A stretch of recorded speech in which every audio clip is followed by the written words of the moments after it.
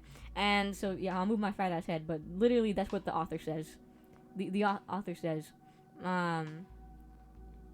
But yeah, I'll see what I can do because I would love to interview. Cause I know like Hanamimi, I know Ada, I know. I don't know if Callie's my client, so she's not really a Fujio. Who else do I know that's a Fujio? I know Yume's. Who else? I know a lot of Fujios. There's somebody I know who's a Fujio, and it's not coming to mind. I know VTubers who are Fujios. I can't name them off the top of my head, but I literally know a few that I could ask. So I will ask them. I don't. It's not really a Fujio, but I mean we could have her on. Alice is what? Yeah, that's. I'm gonna get shot. There's a sniper trained on my forehead right now. But well, cause also the people I'm talking about are like proud Fujios. They're proud Fujios. Like Hanamimi, proud Fujio. She loves them boys. Alice as well. Hanamimi. I think Margot. Margot is also because she's on Fujo Friday.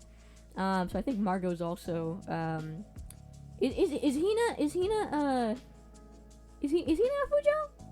I would have never guessed. Yeah, I know Margot's into it. Damn.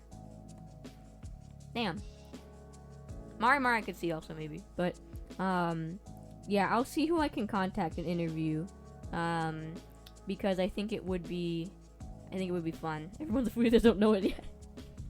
Like, yeah, I'll see who I can contact because I also want to do a Fujoshi is short for or Fujio is short for Fujoshi or Fudanshi or Fujodanshi, I don't know. And it just means it's Fudanshi. It just means like a rotten woman or somebody who's into yaoi a little too much. Yeah, so they love yaoi, and it means rotten woman or rotten man because you're too tainted for marriage because you consumed homosexual content.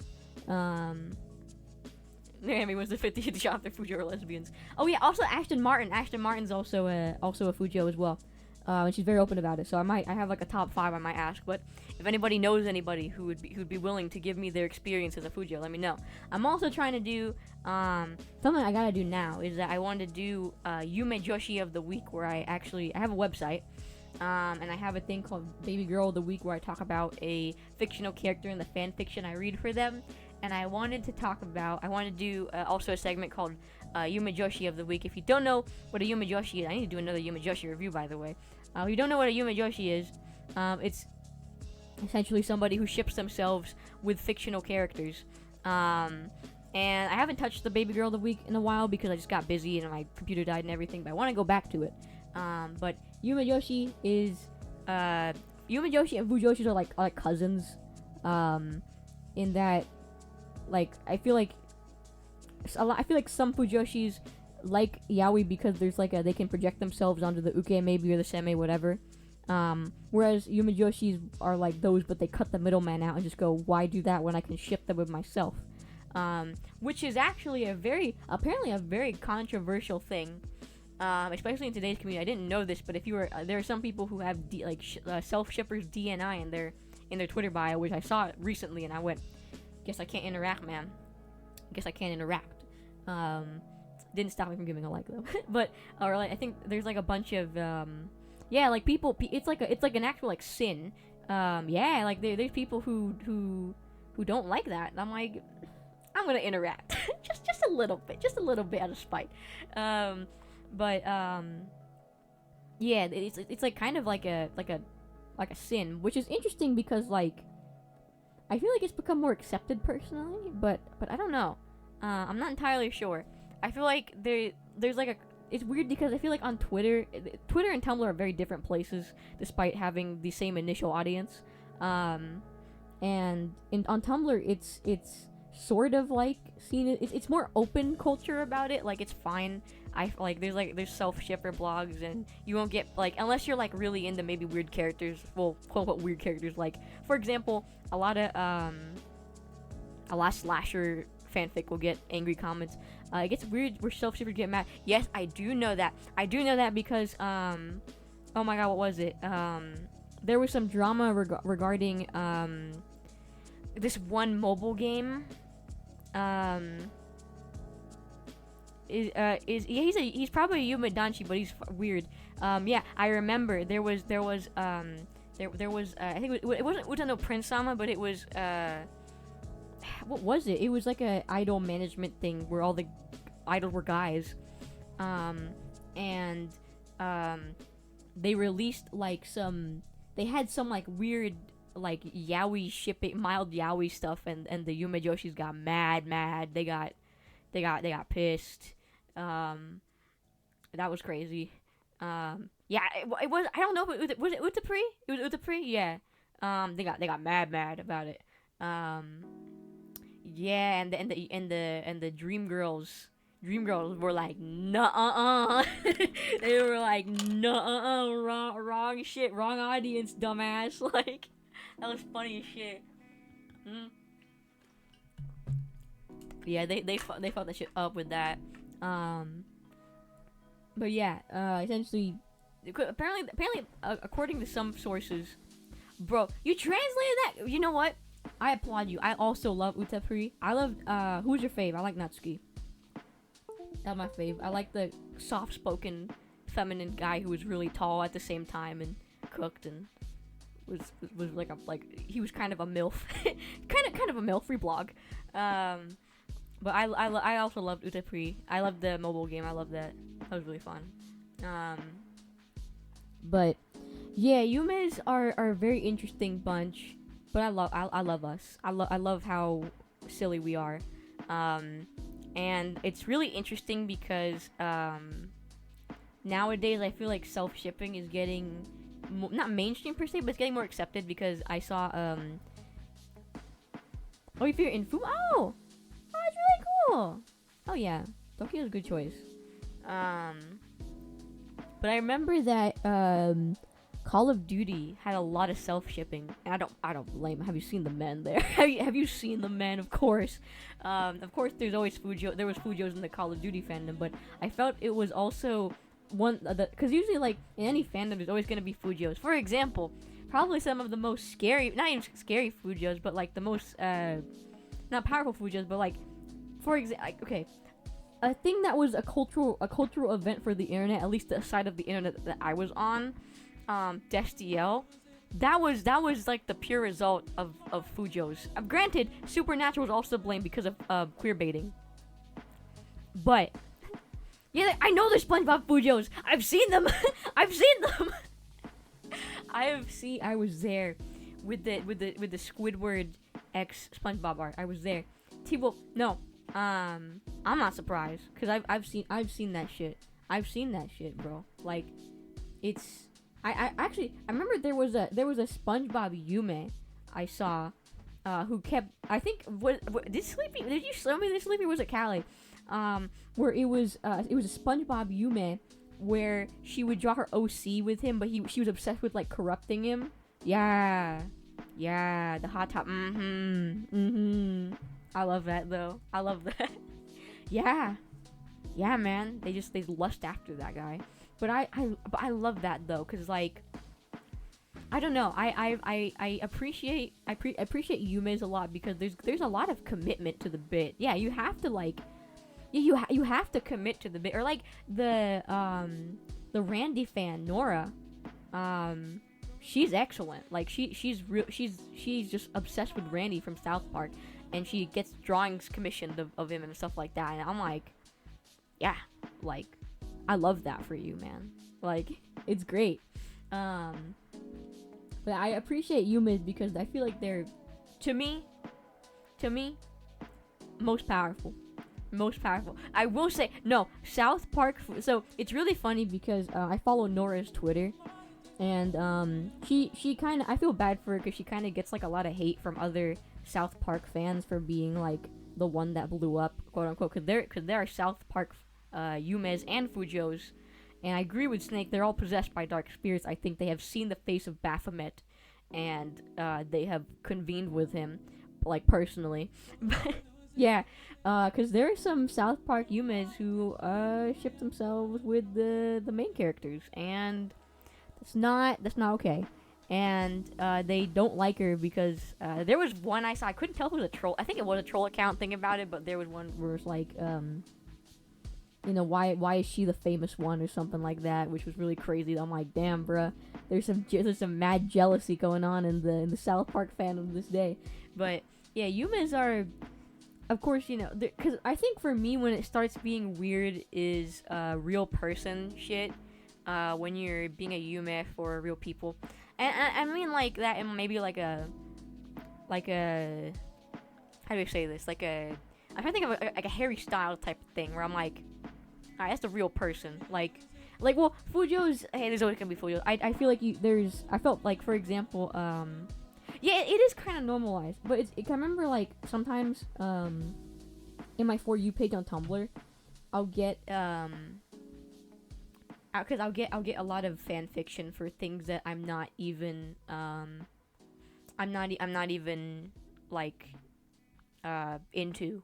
Because they're trying to get me, they go, oh, your mutuals like this, or people like you have liked this, and sometimes it gets like Chris Evans X reader, and I'm like, okay, if it was like Captain America, like sure, not that I like superheroes, but like if it was like a fictional guy, I'd be like, okay, all right, whatever, but it's because it's like Chris Evans specifically, that I'm like, all right, we're kind of getting into weird territory here, because that's like a real person. Yeah, I remember that. My friend was upset that Germa had a GF, and I was like, honey, did you really think you had a chance? I was like, I literally, like, I remember she told me, and she was like genuinely upset, and cause she was, I remember we were talking or something, and she was like, I cannot believe why does German have a GF? I bet she's not even pretty or anything. And I sat there like a 60-year-old woman from the 80s, holding a cigarette between two fingers, crossing my legs and looking at her, shaking my head and going, honey, did you really think you had a chance? Like, I felt it was so funny. Goddamn, bro. Our girlfriend experience, boyfriend experience, YouTuber fan, self-shippers. So I feel I don't know. I kind of think they are a little bit. I kind of think there's a little bit of that sort of like flavor in there. I don't know if it's exactly that. I don't know if they're exactly self-shippers. But I think there is a little bit of that flavor, in the meal here. You know, I'm picking up notes of self-shipper in this concept. So maybe, I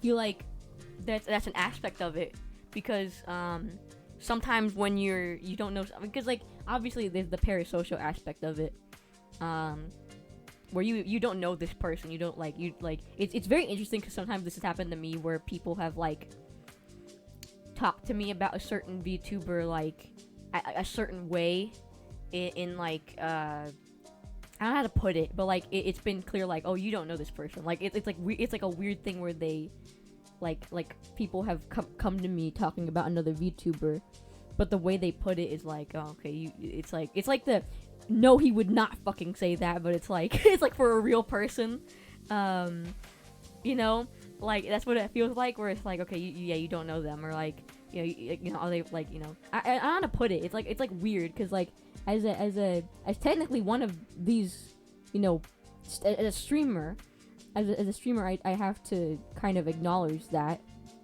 But it is very very interesting, like just hearing it. I don't typically think about or necessarily engage in that sort of thing. I've heard somebody say I give accidental girlfriend experience, and I'm like, thanks. I didn't know that.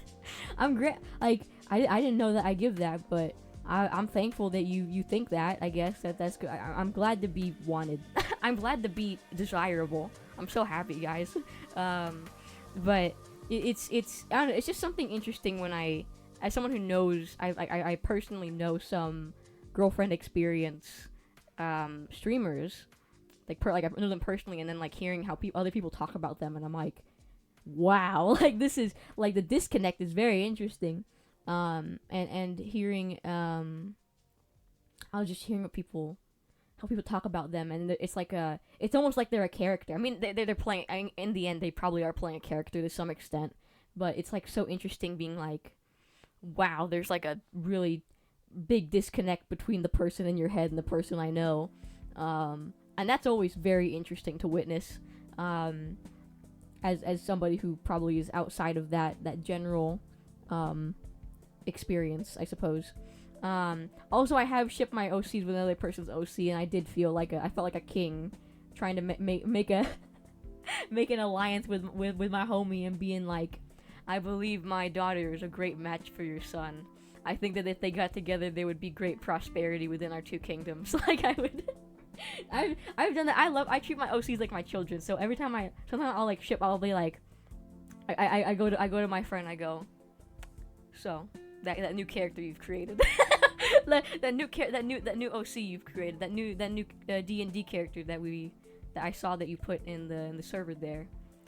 You know, I really think that, you know, my daughter here, she's my daughter here, she's, you know, I think that they would have quite a bit of chemistry. What do you think? And they'll usually be like, oh, you know, let's think about it. Let's walk through some scenarios real quick. Let's think about it real quick. And then it just feels so funny. I'm like, I'll pay you a dowry of I'll pay you a dowry if you allow your son to marry my daughter. I'll pay you a dowry of some ship art for them, because I can draw it.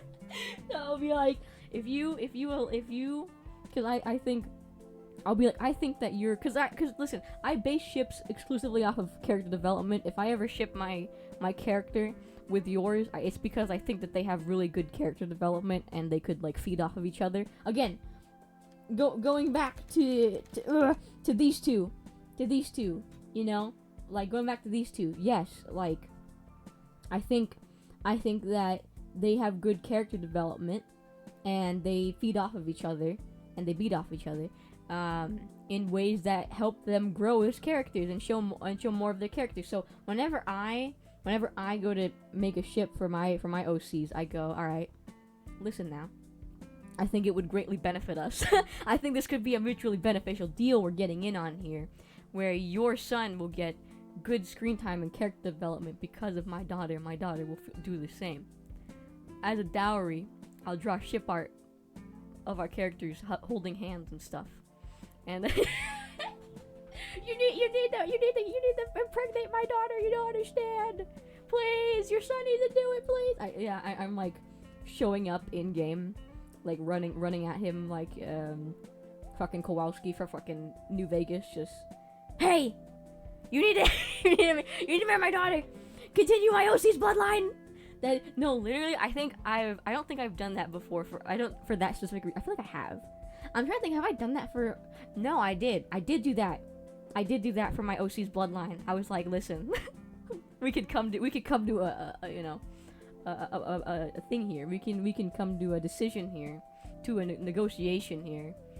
We can, so trade offer incoming. You get free character development. I get my character's bloodline continuing. Literally, I've done that shit before. I'm like, bro, your stats with her stats, bro, gonna be great. Me holding my newborn child, going, what are its stats? Like, fresh out the womb. All right, what's the base luck stat? What's the base speed stat, real quick? On God, bro. On God. Fire Emblem, literally. That's literally what I was talking about.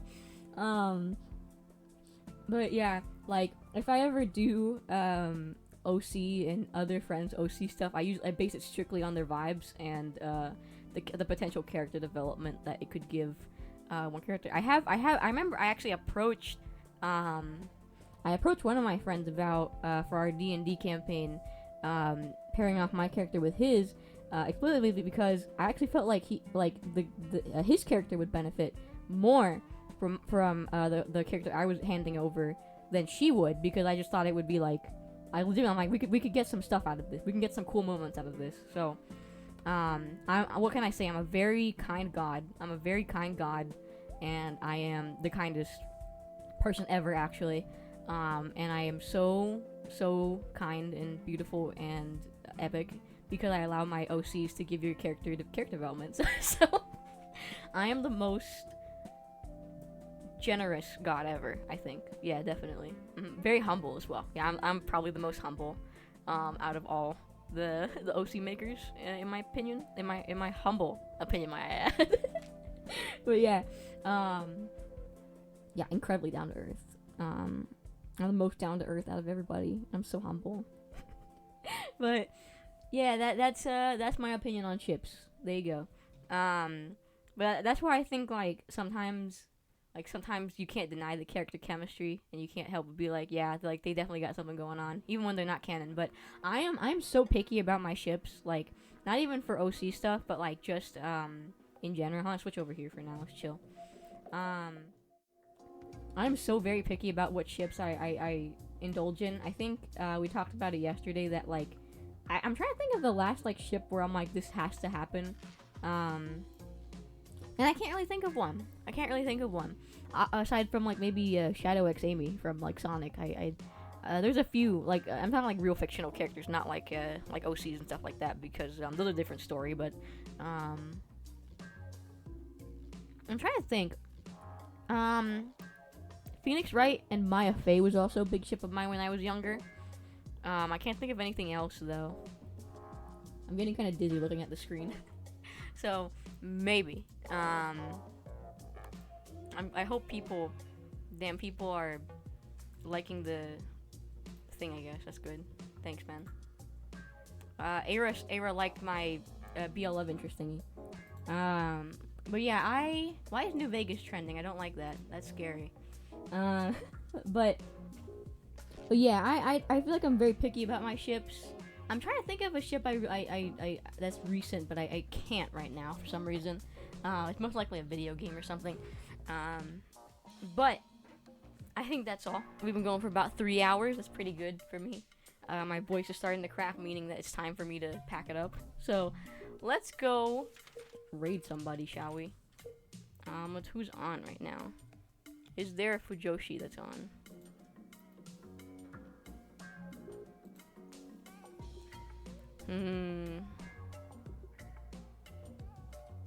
Thank you guys. I hope you guys had fun. Today's Friday, so we're not having a stream until next week. Next week's stream schedule is gonna be a little wonky. But I'm very excited to announce that I'm gonna be hanging out with Southside on Friday, so I'm very excited for that. But just keep in mind that stream schedule might be a little wonky quirky. So, and again, if you are new here, or you want to join the Discord, if you want to get my new cover that's not really an official cover yet, let me know. Oh yeah, thank you guys for stopping by. I really appreciate it. Let's raid. Oh god, who's on? Let's raid Mint. I know Mint's on. I don't know if she's a Fujo, but we'll raid her.